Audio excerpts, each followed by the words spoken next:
இந்த மாதம் அவர் எழும்பி நிற்கிற மாதம். இந்த மாதம் புயலின் நடுவிலே எழும்பி நிற்கிற மாதம்.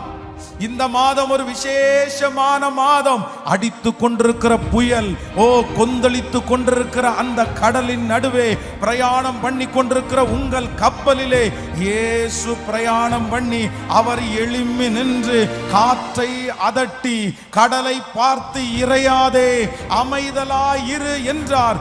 அப்பொழுது காற்று நின்று போய் மிகுந்த அமைதல் உண்டாயிற்று. இந்த மாதம் மனதிலே ஒரு அமைதி இந்த மாதம் உண்டாக போகிறது. நெடுநாள் நடந்து கொண்டிருக்கிற யுத்தத்திலே ஒரு அமைதி உண்டாக போகிறது.